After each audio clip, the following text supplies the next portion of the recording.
Air India का जहाज AI-171 Ahmedabad से उड़ान भरता है और एक अनुभवी पायलट कैप्टन सुमित सबरवाल इस प्लेन को लेकर उड़ते हैं और महज 1 मिनट में ही ये प्लेन क्रैश कर जाता है। क्या ये एक्ट ऑफ गॉड था या ये एक्ट ऑफ फ्रॉड था? इस वीडियो में चर्चा करेंगे कि इस खबर को लेकर के कि ये क्या था जो गुजरात के अंदर हुआ और 1 मिनट में 243 लोगों की जान चली गई। ये आंकड़ा पैसेंजरों का है, लेकिन अब जो आंकड़ा ताजा निकल के आ रहा है जो ये कहता है कि 273 लोगों की जान गई, जिसमें से 33 वो लोग थे जो उस मेस के अंदर मौजूद थे जो डॉक्टरों का मेस था। तो 273 और 74 के आंकड़े इस वक्त सर्कुलेट हो रहे हैं मीडिया में कि इतनी जाने गई हैं और 273 तो बिल्कुल कंफर्म है। सवाल वही है कि क्या ये एक्ट ऑफ गॉड था या एक्ट ऑफ फ्रॉड था। देखिए, एक बहुत बड़ी चीज, बहुत बड़ी सबूत जो है जिससे हमें मिल सकता है वो हाथ लगा है,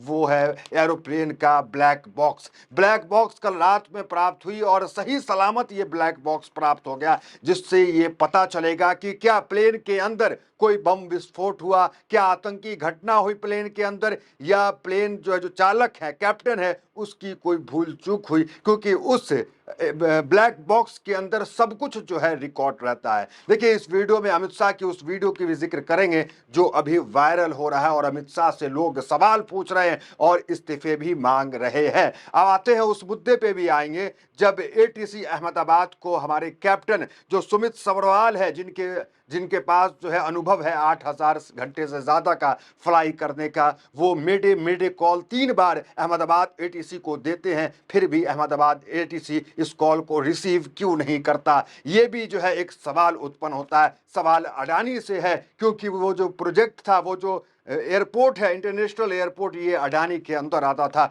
और अडानी साहब कैसे जो है सिंगल जो है वो रनवे पे इंटरनेशनल और डोमेस्टिक दोनों फ्लाइट को कैसे चला सकते हैं, सवाल ये भी है। लेकिन फिलहाल अभी हम मुद्दे पे से भटकना नहीं चाह रहे हैं। हमारा मुद्दा एक तो ब्लैक बॉक्स को लेकर के है कि उसके अंदर क्या जानकारी मिल सकती है, दूसरा जो है वो आपको हम बताएंगे कि कैसे अमित शाह का जो है इस्तीफा मांगा जा रहा, आखिर अमित शाह ने क्या बोला है ऐसा। लेकिन आइए आपको पहले ब्लैक बॉक्स को समझाते हैं कि क्या होता है ब्लैक बॉक्स। हालांकि ब्लैक बॉक्स नाम है इसका, लेकिन ये जो ब्लैक बॉक्स है वो ऑरेंज कलर का होता है। क्या है ये जरा देखिए। ये जो है फ्लाइट डेटा रिकॉर्डर है। यह विमान की गति, ऊंचाई, इंजन की स्थिति, थ्रस्ट विंग्स की स्थिति, पिच या जैसे 88 से अधिक तकनीक जानकारियों को रिकॉर्ड करता है।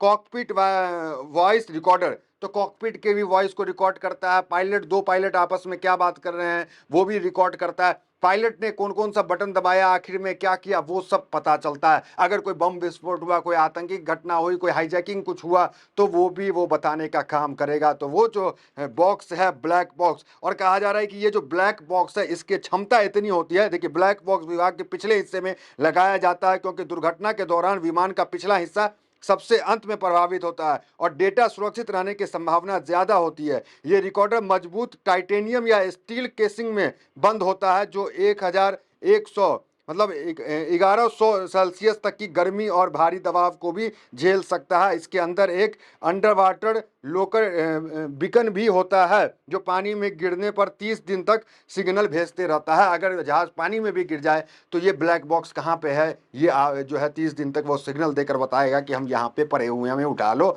और इसकी जांच करो। तो जांच से पता चलेगा, और जांच जब खुलेगी, ब्लैक बॉक्स जब खुलेगा, तो दूध का दूध और पानी का पानी हो जाएगा। देखिए, भारत की कई एजेंसी जो है इस मामले को जांच कर रही है, विदेशी एजेंसी भी, क्योंकि इसके अंदर ब्रिटिश नागरिक भी जो है वो उसके अंदर थे। 53 के आसपास बताए जा रहे हैं कि ब्रिटिश नागरिक जो माफ कीजिएगा, ब्रिटिश ये हाँ 53 जो है यूनाइटेड किंगडम के जो नागरिक थे वो यहाँ पे थे। 7 पुर्तगाल के और 1 कनाडियन भी थे और 169 जो इंडियन थे। तो ये डेटा कह रहा है। अब जो है मौत का आंकड़ा जो है बढ़ के 274 हो गई। जो कहा जा रहा था कि सिर्फ 242 है, उसमें भी एक बच गया, 241 है, लेकिन अब जो है ये आंकड़ा 274 के पार कर गई है। तो ब्लैक बॉक्स को आप ऐसे देख सकते हैं कि एक बड़ी कामयाबी ये मिली कि ब्लैक बॉक्स प्राप्त हो गया।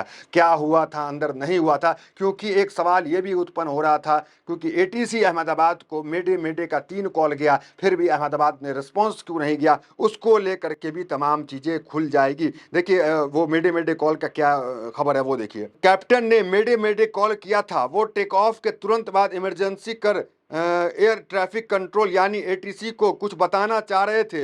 हालांकि जब एटीसी को इससे जवाबी कॉल किया गया तो पायलट उसे रिसीव नहीं कर सके। इसे तुरंत बाद प्लेन क्रैश हो गया। तो 3 बार वो मेडे मेडे कॉल करते हैं लेकिन रिसीव नहीं किया जाता। वापस से फिर जब अहमदाबाद कॉल करता है तब तक प्लेन जो है क्रैश हो गया होता है। तो ये जो चीज़ें हैं ये अब जांच का विषय है कि एटीसी ने क्यों रिसीव नहीं किया, क्या मामला रहा है। और ये भी जांच का विषय है कि अडानी साहब के इस एयरपोर्ट पे जब सिंगल लाइन थी, एक रनवे था, तो इंटरनेशनल और डोमेस्टिक फ्लाइट क्यों चल रही थी। और ये भी सवाल है कि हमारे सरकार को इसमें भी बदलाव करना चाहिए कि जो 10-10 साल से पुराना जो जहाज़ है वो क्यों आसमान में हवाई उड़ान भरता है। देखिए, एक कार जो है वो 10 साल से पुरानी हो जाती है तो वो रोड पे चलाने लायक जो है सरकार के अनुसार नहीं बचती। आप रोड पे उसे नहीं चला सकते, फाइन हो सकता है। लेकिन एक एयरक्राफ्ट 20 साल, 25 साल, 15 साल, 12 साल पुराना जो है आसमान में उड़ता है। और जो फ्लाइट क्रैश हुआ वो खुद जो है 13 साल पुराना है। तो ये तमाम चीज़ें निकल के आ रही है। सबकी अलग अलग दुख भरी कहानी है इसमें। हालांकि डीएनए जांच सबकी ली जा रही है उस परिवार से, ताकि वो पता चले कि वो किसकी परिजन की कौन सी लाश है, क्योंकि सब जल भुन गए। हालत जो है इस स्थिति में नहीं है कि वो जो है पहचान किया जा सके। अब इस मामले पे देखिए लोग जो है कटाक्ष कर रहे हैं, सवाल कर रहे हैं। एक महिला है जो 2 घंटा पहले उसी प्लेन पे सवार थी, उसका क्या कहना जरा देखिए।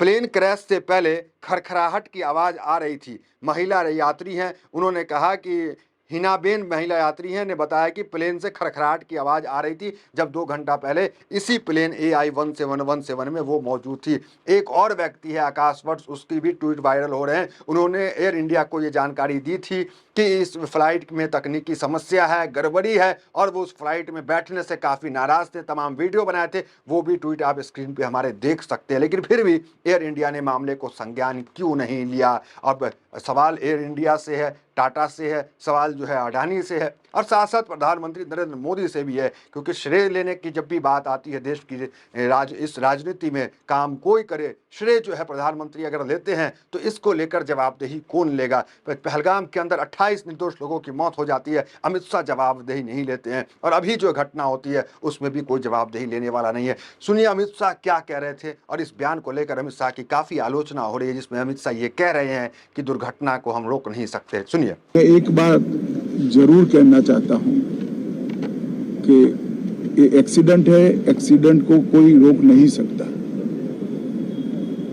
परंतु 365 दिन। कुल मिलाकर विपक्ष इस मामले को लेकर निष्पक्ष जांच की बात कर रहा है, और सुब्रमण्यम स्वामी जो भारतीय जनता पार्टी के ही नेता हैं, सांसद रहे, वो इस्तीफे की बात कर रहे हैं। अमित शाह के इस्तीफा, प्रधानमंत्री मोदी का इस्तीफा, और उनका मानना है इन दोनों का इस्तीफा होगा तभी जांच जो है सही से हो पाएगा कि ये क्या मामला है, कहाँ गड़बड़ी है।